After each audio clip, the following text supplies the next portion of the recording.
Hey there, creepy peeps, and welcome to another Exhumed movie review. Today we're going to be talking about Never Take Candy from a Stranger or Never Take Sweets from a Stranger.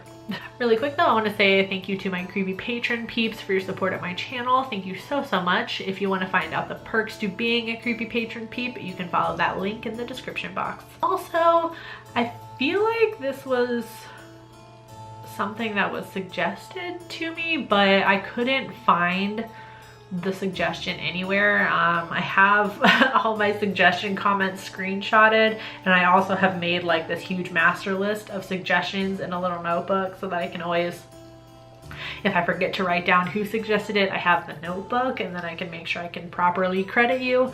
But I couldn't find this one anywhere.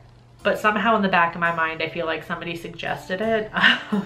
Maybe I'm wrong, but if you did suggest this to me, please let me know in the comment section so I can properly thank you.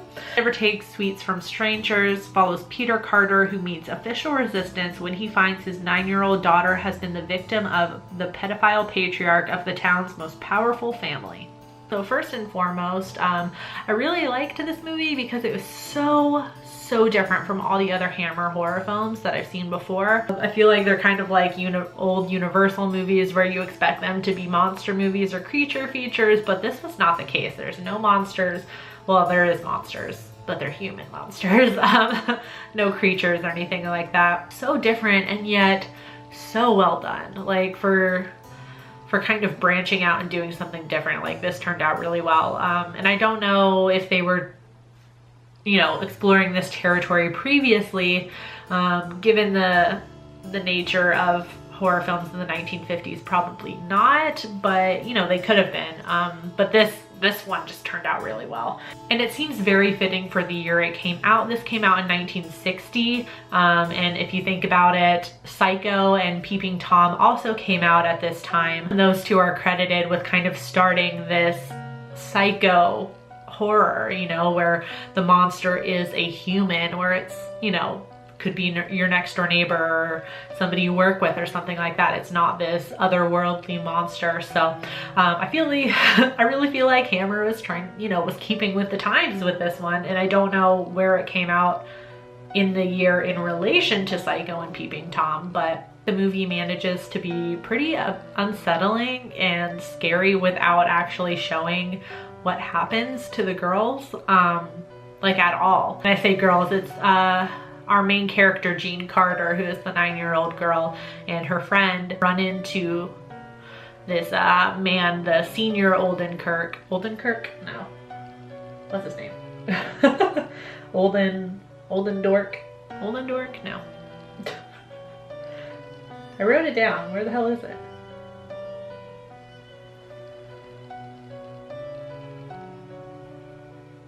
Oldenberry, whatever, or Olderberry, shit, Olderberry, sorry, Olderberry. Run into this pedophile, the senior Oldenberry, exactly 2 times, and they don't ever show you what happens to these girls when they are with this man. But even without that, it manages to be very unsettling because you're left to your imagination what is happening to them, and it's very scary. And I like that they kind of force the audience to choose sides. Like I said, you don't see what happens to the girls, especially the first time, which is the inciting incident for the rest of the movie. You don't see what happens to them, so you only know as much as Jean tells her parents, and that's it.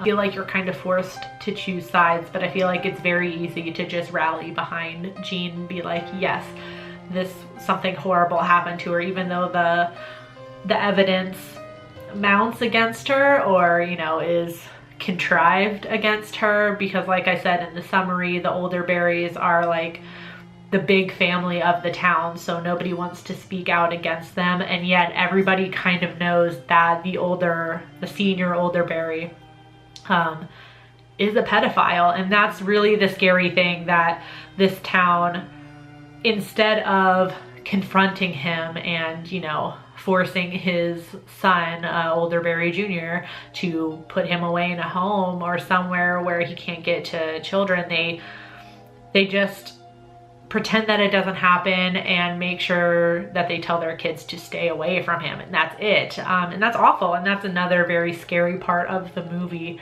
that they would just cover this up just because the family is like the patriarchs of the town or whatever. I liked that this was kind of a, I would maybe label it a little bit of a slow burn, or that the movie is kind of divided into 3 sections. So you have the first third of the film where the incident happens to the girls, and then the parents are deciding what to do. There's a very, very rough moment where the mother obviously immediately just wants to go to the police. She doesn't care how late at night it is. She wants to go to the police and tell them exactly what happened. And her husband and her mother are kind of talking her down like, listen, we're not going to believe her. There's no hard evidence to prove her claims that she's just a 9-year-old girl and things like that. It's a very rough thing to watch, that they're, you know, like another parent and a grandparent would be like kind of complicit in this and just be like, well, you know, there's really no sense in reporting it, like no one's gonna believe it anyway, and things like that. Like, that's awful, and that's a hard thing to watch, which is funny that it's, you know, that, you know, a movie can do that. Like, it's hard to watch even though nothing gory or grotesque is happening. And then you have the second portion of the film, which is really the court proceedings. So the parents decide to move ahead and, you know, press charges against the senior Olderberry. So the second third of the film is very much about that, and then the last third is kind of the aftermath, and then the whole confrontation between the girls and, you know, senior Olderberry, goddamn. That I would strongly say that I disliked them. They just made me feel a certain type of way, and also, at least like the whole thing with the mom at the beginning of the movie, and how the father and her mother are trying to stop her from going to the cops. I feel like that was kind of part of the times, which doesn't make it right, but you know, how she is like treated kind of like this hysterical woman, and the dad is trying to talk her down, and, you know, making this argument as to why they shouldn't go to the police. And you know, part of the reason is they just moved there and he just got a job there, and now he's going to accuse the largest, most powerful family in the town of this horrendous thing. And, you know, it's kind of sickening to watch, and I wouldn't venture as far to say I was like offended by it, but, you know, watching it now, obviously I have certain feelings about it because, you know, but this movie did come out like 50 years ago. I found myself kind of like sickeningly rooting against Olderberry Jr. So, I mean, this movie came out 50 years ago, so sorry if I'm going to spoil just a teensy bit of it. Basically, what happens near the end of the movie is the Carters decide that they're going to move because they lost their case against senior Olderberry, and they don't want to live in this same town where they're being blackmailed by the Olderberrys, and, you know, the daughter has to go around knowing that this happened to her and still live in the town and things like that. So they decide to move. And on their last day, Jean goes to say goodbye to her friend who is also part of the original incident, and senior Olderberry comes after them, and there's this whole like manhunt for the girls. And all throughout the movie, Junior Olderberry is very offended that the Carters would, you know, suggest that his father would do this to these girls.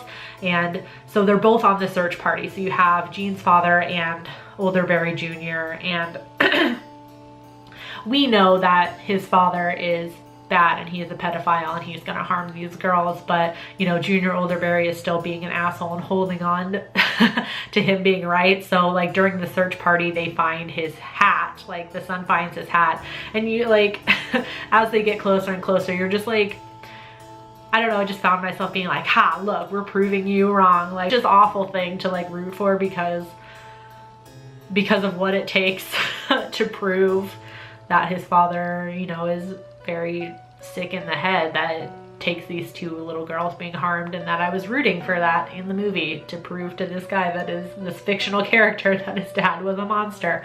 That was kind of sickening. Anyways, though, Was the movie worth it? Yes, I thought it was really good. It was really dark and tragic and scary without showing like any gore, which is pretty amazing. And it was like, you know, for Hammer to do something this different and to just like knock it out of the park is pretty cool. So I'm gonna give it a 5 out of 5. I thought it was really good. On IMDb, it has a 7.3 out of 10. Rotten Tomatoes, it doesn't have a critic consensus, which is a little bit weird, but audiences give it a 74%, and there's nothing on Roger Ebert. I wasn't able to find anywhere where you can stream this online. It's not on Amazon or on YouTube to my knowledge. If I can find somewhere where you can watch it, I will let you know in the description box.